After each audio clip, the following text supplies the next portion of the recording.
Welcome back to another episode of Authentically Divine. I'm your host, Alyssa Davis, and if you are new here, thank you so much for listening and joining. I just want to go over the reasons why I started this podcast. So throughout my life, I have always applied psychology. I've always loved psychology, and I started to understand that it was really Jesus and God at the hand of my life. I'm so passionate about being able to be here and just explain things and triumphs that I have gone through in my life. It's realizing that through psychology and bridging the gap of psychology and faith, I was able to just go through a lot of different things to be able to share it with others. The main point of this podcast is to empower others, to allow them to have the tools in their belt to make the changes for their lives as well. So if you are new here and you're listening, I'm really glad you're here. I hope that this episode treats you well and with delight.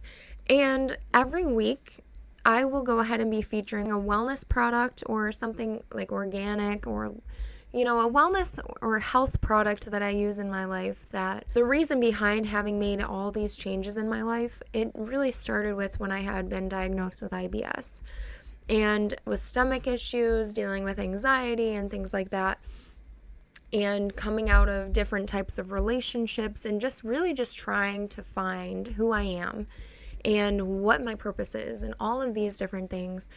I went through discovering that your skin is your biggest organ, so everything that you put on your body, it absorbs so quickly and it actually really does affect you. So I used to be one of those people that would put on Bath and Body Works. I would spray all this fancy perfume. I would spray the Victoria's Secret, like the one cotton candy scent was like my absolute favorite. Went down in history. I saved like the last couple drops for like years. Believe me, I didn't want to let it go. To now using non-name brand clothing, non-name brand, suppliers for health and wellness products. And I wanted to go into details of a recent product that I had bought. I already opened this because it just smells so good. It is Freckled Acres Candle Company Body Whip, and it's vanilla bean infused, and it's handcrafted in America. It's actually a local Buffalo company, which is really awesome. I love supporting local products, and this product includes, it's all organic, which is really awesome, grass-fed finished tallow, coconut oil, mango butter, castor oil, Madagascar vanilla bean, and vanilla. And I just really love this product too because it smells so good. Not only that, but tallow sometimes smells really awful. It's fat or the lard off of like a cow, usually a cow, and it just has like sometimes this really rancid smell. But this has vanilla bean in it, and that is all you can smell, and it's so good. I put it under my eyes. I put it on my body. It just smells so good. And, you're putting something hydrating on your body that actually is good for you and smells delicious. And earlier I said Freckled Acres Candle Company was candy because it smells like candy. But I also am the biggest fan of vanilla bean. And if you are the type of person that gets vanilla instead of vanilla bean, nope, you're not doing it right. I gotta say, vanilla bean is the only vanilla that tastes so good. And if you are a hater and you like regular vanilla, you like French vanilla, you can comment in the comments below. I'm going to debate that with you because vanilla bean is just so good. And it's raw. It's like comes right out of the vanilla bean. It's so good. It's not even manufactured. It's like a true vanilla bean. It's so good. But this is one of my favorite products at this moment. It's so hydrating and it's perfect for those of us that, deal with different seasons. Here in Buffalo, New York, it's about to become winter in a couple of months. So my body is already like hydrating, like asking for more electrolytes, asking to be more warm and just, getting more sleep. But, we are working with some technical difficulties today and I normally am not recording at night. So you can't tell it's at night right now, but it's about 11:15 at night. Oh no, it is 11:30. For the first 40 minutes, I didn't have my audio on. And now the video is a little bit slow, but you know what? That means the message is important and the adversary is trying to take me out. So This is bridging the gap between faith and psychology and just empowering everyone to be able to be their best self, the self that they aspire to be while simultaneously meeting what God's purpose is for them. So thank you very much for being here. And this message is titled Loving Them Where They Are. So I want to put it into perspective. Let's just put some scenarios at play here, right? We're going to be emphasizing the fact of this is going to just entail loving whomever it is, whether it's a friend, whether it's a coworker, whether it is a relationship that you are in that is your significant other. This type of thing that I'm going to be mentioning today is just loving them where they are. And what that means is loving that person where they are, whether they are struggling, whether they are happy, whether they are sad, whether they are lonely, whether, everything, every emotion, every situation in their life, love them where they are. So I want to go into a detailed understanding of what I mean by this. And obviously I'm just giving you the title, so I want to dive into the actual purpose of the message. And this one kind of fell onto my heart today, and I've had some practice as I recorded for 40 minutes without audio, so we're going to jump right back in. I know it's going to be a little bit different, but I'm hoping it'll just be better than the first one that I tried. So, loving them where they are. What this means is truly, let's just go into this understanding of a toxic relationship when you see one, right? Everyone's going to be like, of course. Well, so to the person that's living amidst that toxic relationship, they may not even know that they're living in one, but everyone around you can see point blank. It's like black and white. Like you can see that they are not meant for each other. They're toxic. They are not good. Or how about another scenario? This person that you know in your life, whether it might even be you. You're working so much, like 80 hours a week.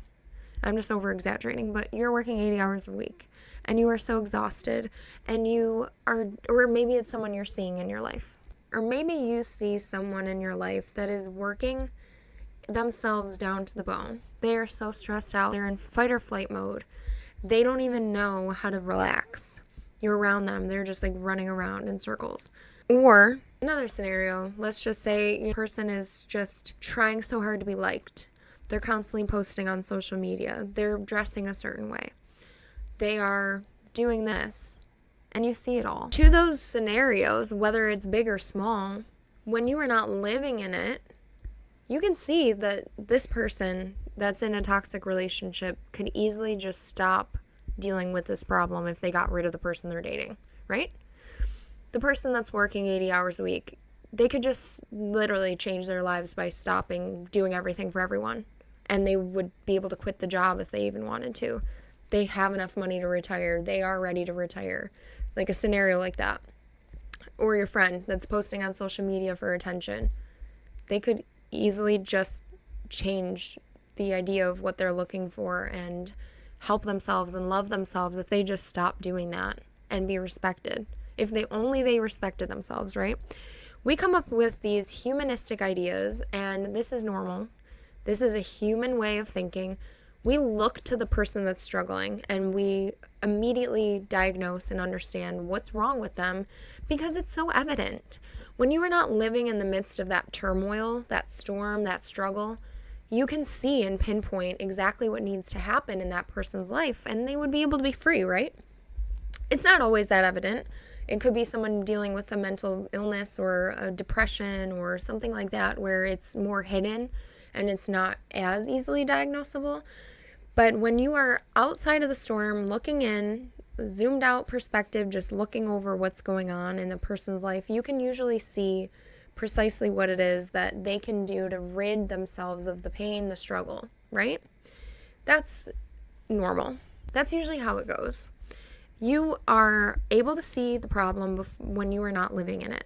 But take it from that person that's living inside of that problem. If you've ever been there, and I've been there, I was the person in the toxic relationship where I just didn't know any better. I didn't know I was actually dealing with these things. I didn't even see it for what it really was. Or imagine you're the person that's just like in fight or flight mode and you're so stressed out, but it's like, I have to fight for this paycheck. I have kids to pay for. I have bills to pay. I have a mortgage. But you were probably one of those people that were living in that situation, in the turmoil and the pain, and you may not have even known. If you look back and see the struggle, you didn't know in the midst of it that you were dealing with everything that you were dealing with. And that's where we have to extend so much grace, and it's a call to really learn how to love everyone unconditionally, because it's been going on for far too long where we are not loving each other the way that we should be. And it's a call to action. This is where I want to bring into perspective further why I want to emphasize this message and why God has laid this on my heart. And like I said, in the midst of that situation that you're living in where you're so stressed out, you don't really see an end out. You don't see this all ending and you being happy in a rainbow at the end of the road. You are really sitting in it and things feel like life or death. So I want to go back to that perspective of the tornado, and let's just say the friend that you love or the person in your life that's going through this, they're living in the house that is getting uprooted from the tornado and they are spinning, right? So we are all sitting back here and we're judging them.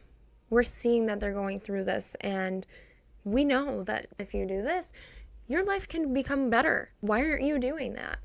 Well, a lot of the times, people are living in that house that gets taken up by the tornado, and they don't know that the storm was even coming. They don't even know that they are in a storm. They don't even know that they're about to have such a life-changing, altering, and a struggle, something that is so traumatic. All the times that you've had trauma, have you had a moment to be like, oh, this is where it began while you're in the midst of it? No. When you are living in it, you are completely blinded by what's going on. And so they're called blind spots for a reason. Yes, we on the outside can look in and we can see that this is happening. And of course, you on the outside, you love them. You want the best for them. That doesn't change. But what does change in our hearts is if they listen to us, if they are actually trying to change their life, what it appears to be like they're trying. We make it seem like we are the judgment. We know all. And they're not meeting up to what that they could be. Those types of sayings where it's like, earlier I mentioned, like, you could have the hottest guy in the world if you just drop him. You could have the best job ever. You could just be a stay-at-home mom if you just stopped working all this time. You could have this, you could have that. When people bring in those types of situations and sayings when you're in the midst of a storm, that would be great if I could be having all of this, but I don't see that. I don't want that. I don't even know what's actually happening to me right now. And I'm sure you've been there where someone's just offering you the world. They're like, here it is. Here's what you can have. It's on a silver platter. If you just stop working at this job. And it's like, I have bills to pay. I have a family to feed. Realistically, we should never be meeting our friends by saying like that they're going to have this grandeur thing if they just stop doing what they're doing and completely uproot their lives.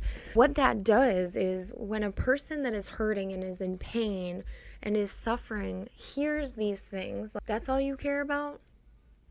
You don't care how I'm actually feeling. And that is what I want to change in our relationships with each other, in your relationships with your friends, your family. Put yourself theoretically in their shoes, not so as to feel their emotion where you literally can't sleep at night, you're just so sick over it, but to the point of standing that they're going through pain. Put yourself in their shoes, but also put your mind in their mind. Think like they're thinking, not just how you think, because you may have come out of a storm, you may have literally gotten out of a toxic relationship, and the answer is to not be with this person based on these signs and the things that your friend or your family member is dealing with. But they don't know that.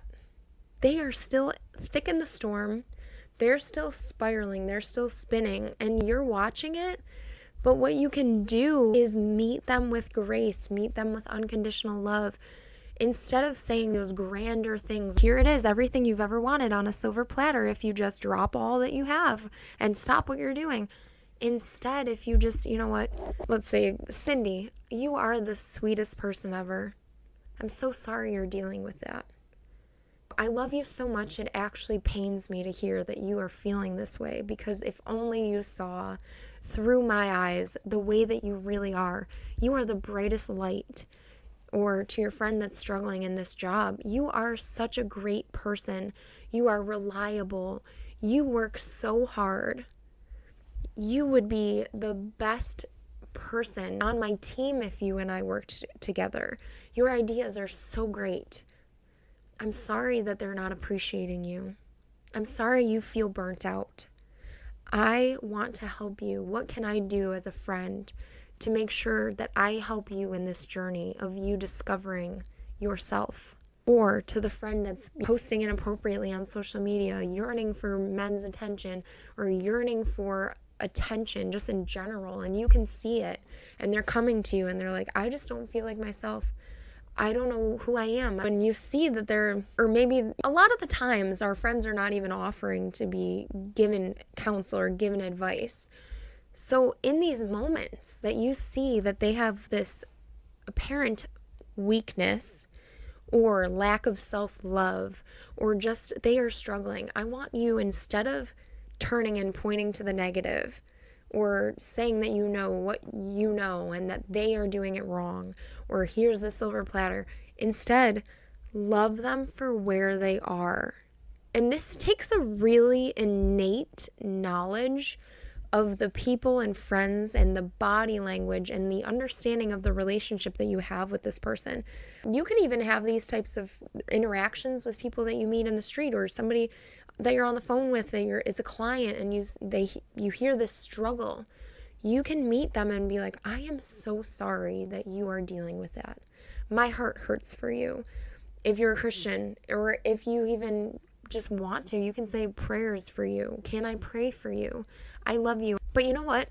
In these moments, it's easier said than done, because truly, if your friend is coming to you and they're calling you in the middle of the night and they're like, this happened again, I need to leave, I hate him so much, I hate her, she's so mean to me, she does this, she does that, or my job, I'm just so stressed out, they talked about me in a meeting, I got consulted with about that, and I've just been putting in so many hours, and I'm so sad, I'm broke, I'm struggling, I don't know what to do. If you are hearing a friend come to you and say this, and you give them advice and they don't take it, where does your heart normally go? How does your heart feel after that? Do you love that person unconditionally? Yeah, I'm sure you're going to say that you do. And you're going to say, yeah, of course I do. I love that person. But what do you feel? What happens to you as that occurs? When your friend who has called you 10 times in the last week is crying and sad and upset and just is completely lost, and you give them advice and they don't take it, you're going to tell me that you don't feel your heart closing up, you don't feel some type of way about it? Because I know you do. That's what we are as humans. We are flawed. We are self-centered. We are self-centric. We believe that we are at the center of the universe and everything operates around us, and that's just not the case. And now I'm calling all of us to be higher. I'm calling us to work together. This is so simple. Loving someone where they are. But it's going to be a lot of introspection and a lot of work on the inner side and the inner parts of your heart. And it's easier when you are able to recognize that this is even a problem. If you're like, oh, that's just how my friends and I talk to each other. Well, do you feel loved? Do you feel supported when you're being told these things? Some of us may even agree with the advice that we're receiving. You could do better. I'm sure you've heard you could do better. You're like, if you don't have that understanding, you might even just completely shut down. And most oftentimes people do shut down, because guess what? The next time that they are looking for advice and they are looking for help and you said those things where you pointed fingers at them, they're not turning to you. They're going to sit in that spiraled home, in that tornado, and they're going to keep clinging on to the safety net, that home that they built off of their beliefs and everything that they are currently dealing with in their life. And they're not going to go and try and get help now from you. They're going to feel stuck and more secluded, and they're going to be living in that further. Where now I'm not blaming you for having them be stuck in their scenario.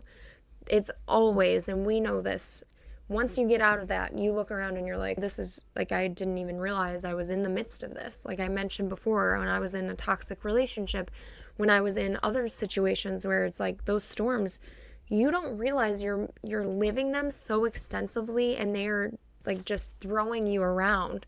You're getting whiplash at this point. People around you are like, how is she not sick? How is she not throwing up from being bounced around all the time? How are you still doing this? When you're in it, though, you really have no concept of what is truly happening. And I want to say that, like, love is the cheat code. Loving them where they are is the key to unlocking that. The key to helping that person to feel supported in some way that they have never felt before. Imagine, I just keep going back to that toxic relationship, but imagine that friend that's living in that scenario where their spouse is just abusing them, whatever type of abuse. Let's just say verbal at this moment, because I'm not talking about anything else additionally, because those are nuanced situations, and I pray for those that are dealing with that. But love isn't the only thing that they can receive to be able to help. They have to do it amongst themselves. But truly, I want you to know, if you are living in an abusive relationship, abusive anything, it is never because of you. And my heart, I wish that I could just say this to you directly. If you are living in that situation, there is hope. And I pray that you lean on God for the answers. But you are never to be treated in the way that you are being right now. There will be a moment that you see the sun shining when you finally can step away. But there are resources and there are true friends that can love you and help you. So I never want you to stop reaching out for help. But when you are in that midst of the storm, and when someone says something like those things, like nitpicking or coming at you in that way, when you're in a tornado, they say that you should go to the bathtub, right? I don't know if you've ever heard that, but they say to go to the bathtub because that's secure. And they also have those storm closets and things like that, but we're just going to use the reference of the bathtub. So you go to this imaginary place in the house, where you're in the house being the foundation, the life you've built, the home you have been paying, the car you have been paying, the relationship, whatever it may be that's sacred to the context of what the stress is. That person stays in that house and stays in that foundation that they've built amidst the storm, because they don't know any better. They didn't see the storm coming. They didn't know that there was an escape route. They may never know that there is an escape route. But if you have a counsel and you have friendship with people and relationships with the people that come to you and say those things that make you just want to shut down, what you're going to do is run and hide in that bathtub that you think is going to save you in the midst of that tornado. And instead, what we see, everyone on the outside, now you are like, have you ever seen where the cow gets picked up in those tornado movies in the old days, like the fake ones, but the cow would get picked up and spun around, and you're like, he's uprooted, and the house now is uprooted. Everything that you think is your security and your safety net is uprooted in that stress, and you're just spinning and spinning. This is what happens, is you have no idea what's going on, and everyone around you wants the best for you. But the deliverance of humans is a struggle. We don't know how to really show that we love you without also putting ourselves at the center. So this is really a call for us to do better as humans, to really see that God's design was for us to just be kind to one another and to love each other where we are. For example, this is where I have started to get better with my customer service. I work a customer service-based job. I work with clients all day. And a lot of the time, they're calling in for stressful situations. And I didn't have the empathy that I have until I had Jesus change my heart. Now I can be that person that sits and says, I'm so sorry that you're dealing with that. I will send prayers for you. My heart breaks to hear that, and I can't believe that. First of all, you know what? I'm so sorry that you dealt with that. But I now, because of the understanding that Jesus changes my heart and has changed my heart, my hope for you is that you can hear this and see, I didn't know that was possible. It is possible. It's a beautiful thing because it's only making your relationship stronger. We are supposed to have community. We are supposed to love one another unconditionally. We are supposed to work together. And this is God's design. Now imagine, let's just take all of ourselves out of this situation. Let's just take the self-righteousness aspect out of it. It's not your friend anymore that you're seeing. It's just people around on earth. Person is dealing with this situation. That person's dealing with this situation. And that person is posting on social media for attention, is struggling. This person has been dealing with a toxic relationship. This person's stressful job. Or those 3 different scenarios for this, but I think it's just what came to mind. But those 3 situations, and it's happening to a lot of majority of Americans. It's happening to a lot of people on this earth. It's a universal thing. A lot of people are struggling, but whatever it may be, whether it's as big and toxic or as stressful as that, it could be something minor. This person is dealing with a bad grade for this month, and like they're in college and they just can't get past it, and it's stressing them out, and their storm is starting. Their tornado's over here. And then you have, sometimes people have multiple tornadoes going at once and they don't know what to do with their lives, and they're struggling, and they look to counsel. They look for the humans to help them out, and they're met with, well, why don't you just do that? Why are you stressed out about that? It's so simple. There's no need to even think about that. Why do you even pay attention to that? You could do better. It sounds so harsh because this is normal. We say these things and our intention is with love, but it's not speaking love, right? We can hear it. You can hear it. You can see my face. And I know that people say this with a much kinder face, but I'm throwing the exaggeration in there. If you're watching on YouTube, if you're watching on Spotify, but if you're not physically watching this, I was making a face. But it's this deliverance. It's the choice that we are making. So if that's happening, where those situations are happening, we are pulling ourselves out. It's not our situation. It's just the world is going through these things. So we are really pulling all the way back out. We were already in the beginning putting our friend in that house of the stability that they think that they have. They built that house, that foundation, that structure on the thoughts and the beliefs and the things that they know currently. And we were watching that storm. We were like in the town over and we saw this happening. And we know that they could do better. We knew that this was about to happen, but they didn't. How about this? Pull ourselves out from a further perspective where you see everyone, they got their own storms, everything's going on. God's perspective. He is meeting you with unconditional love during these storms. He is not going to ever say you could have done better. Who are you to have done that? Why are you still choosing that? You're broken. God never says any of those things. God made you perfect in his image. It says it in the beginning of the Bible, Genesis. The book of Genesis, creation. God made you perfect in his image. You are the salt of the earth, meaning you season the earth. God, he knew you before you were even knit in the womb. And that's what it says in the Bible. And this is where all the struggles and strifes and tribulations that I have dealt with in my life, I have realized that God was there with open arms. Has he said, never once will he ever say to you that you are not good enough, that you could have done better, you knew better, why didn't you just act on it? He says, I know, daughter, I know, son, I know, and I still love you. I will always love you.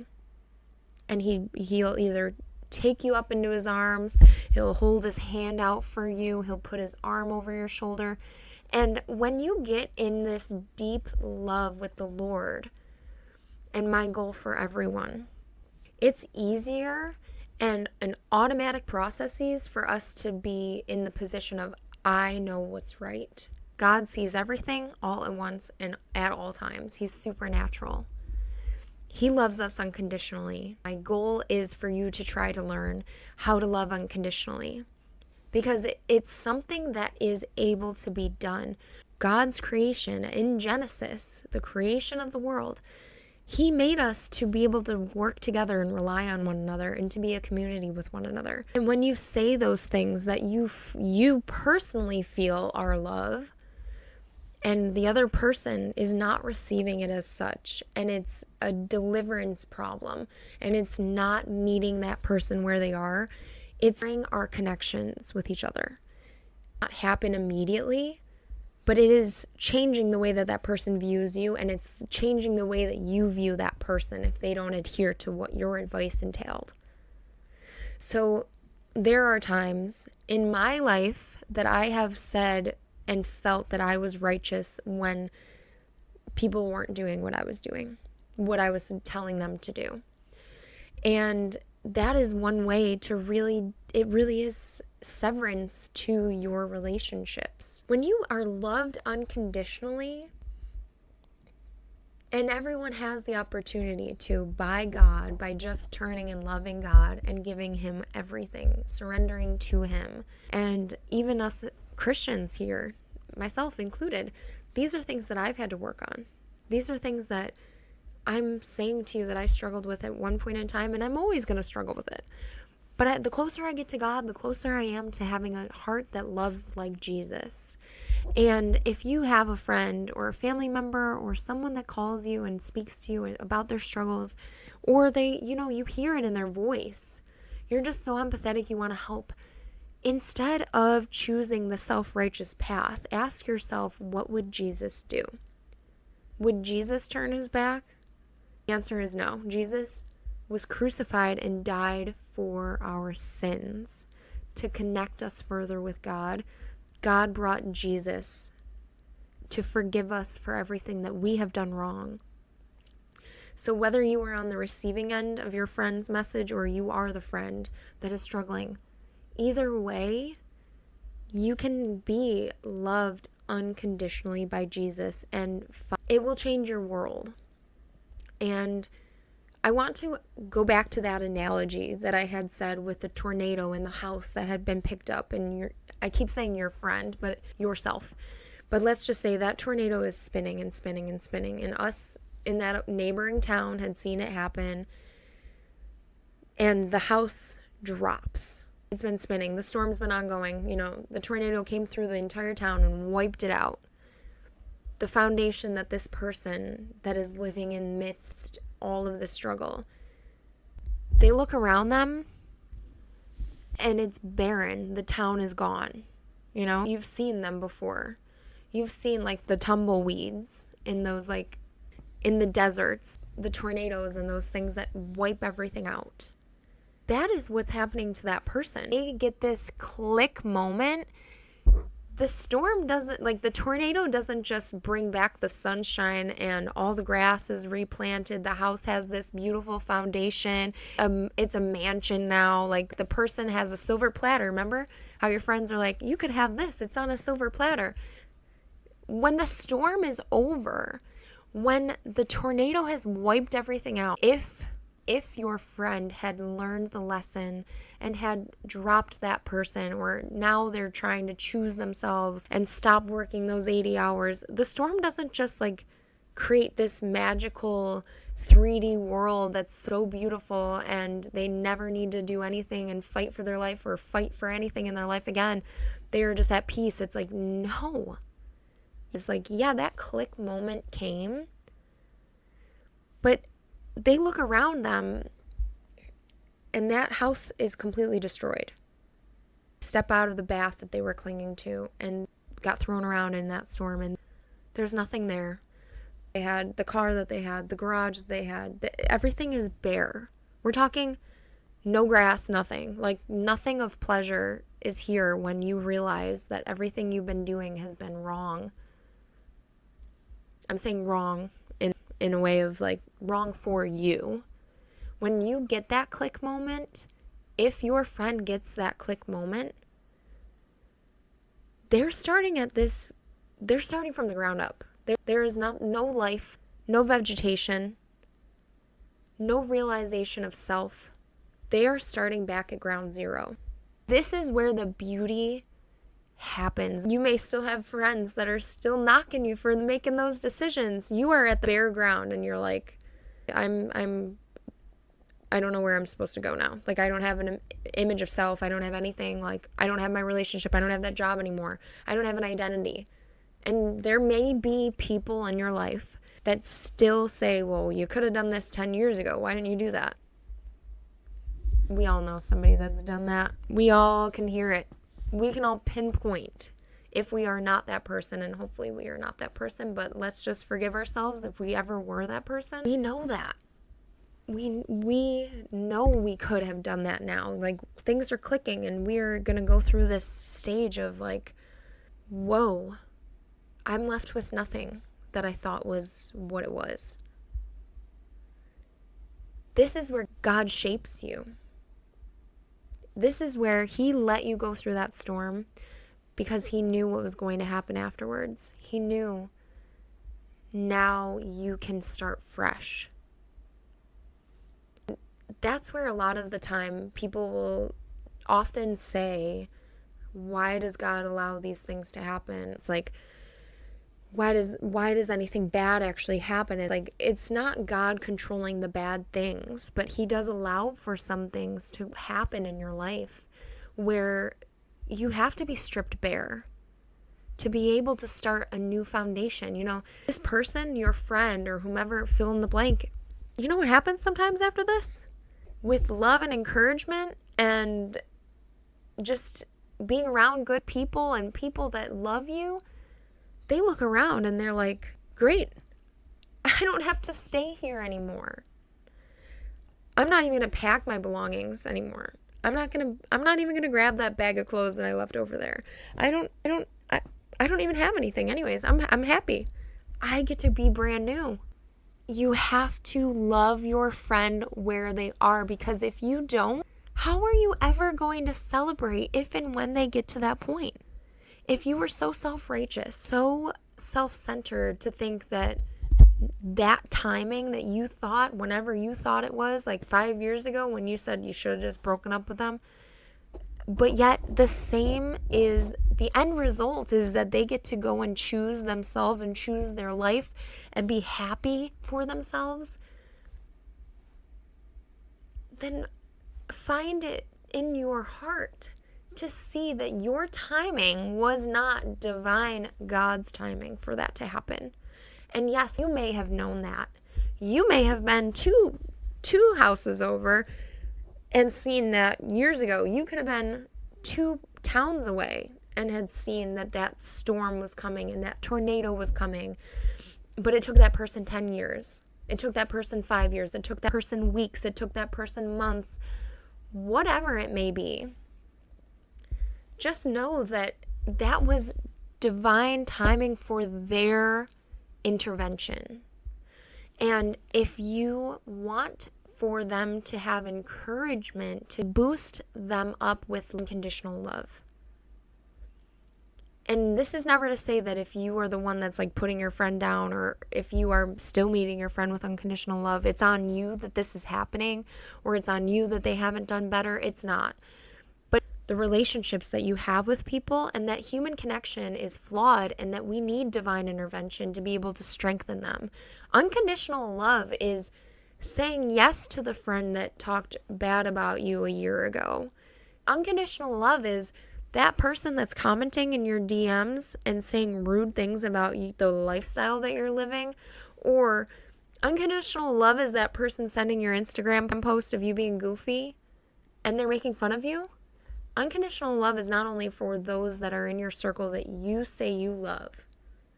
Unconditional love is showing them that you love them unconditionally through the way that which they are ready and willing to receive it. That's adherence to their character. That's adherence to their story. That is putting yourself in their shoes and also rearranging your thoughts to be associated with theirs so that you know how to be tender, loving, kind, and caring. Friendships and relationships were never meant to be easy. They're meant to call us higher.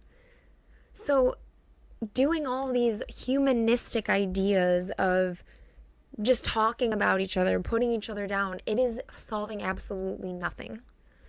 And on a good note, there are so many of us, like gentle parenting is now becoming a thing that's within our society. Counselors and therapy and things like that is all coming to this big mountain of buildup of love, and because we don't want people to be apart from each other anymore.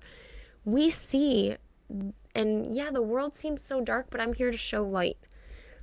This is a massive movement of us wanting to reconcile all the pain and the generational suffering of all the generations of our families prior to. We see that God is pulling us to be more like Jesus.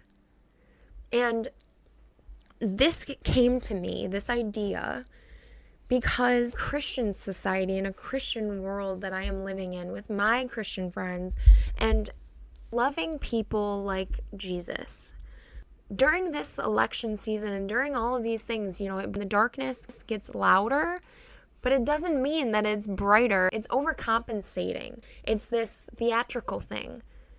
Because in real life, in the way that God has designed us to be, we are to love one another despite what conditions we as humans put onto it. And that's a hard one to say, and that's a hard one to sift in the world. You're like, that person doesn't believe the same thing as me. Like, they're this, they're that. Well, are you really supposed to turn your back on a friend?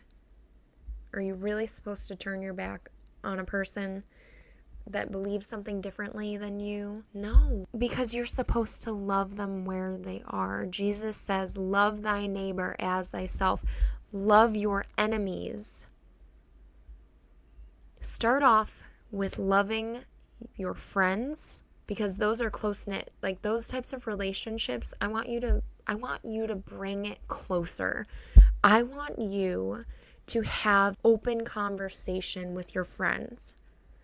I want you to be able to say, I don't excel in being able to love unconditionally. I struggle with it. And even if you are coming for advice with a friend, I want you to be able to say it. I'm inviting it, if you are my friend listening to this, I'm inviting that this becomes a conversation for you and I. Because that's what we're supposed to do, especially with Christianity and faith. We as Christians should never be imposing our values onto one another forcibly. But we are supposed to be the light to show that this unconditional love that Jesus has for us is what we embellish in our own day-to-day lives. And we're supposed to stand out in that way. We're not supposed to be so easy to anger and easy to be self-righteous and easy to point fingers. We're supposed to be, and not only Christians, but as a society, God's creation, we are supposed to love one another unconditionally, forgiving unconditionally, loving unconditionally, and being supportive unconditionally. It's just, I really wanted to share that today, and it's been a struggle to get this out. I've had some technical difficulties. It is almost 1 a.m. I go to bed at 11. But it fell with so much importance for me that I would do anything to get this out to you. I just want to say that I am transformed by being loved by Jesus and having my heart changed. And these messages are put out there for my listeners and for everyone that listens to Authentically Divine, because God just wants you home. And He never would be scolding you. He will always be opening His arms with love and security and safety. And it doesn't have to be on any foundation that you have believed that you've built it off of. You could have real shaky ground and you can turn to God. You could have that mansion house and still turn to God. You could have that silver platter and still turn to God.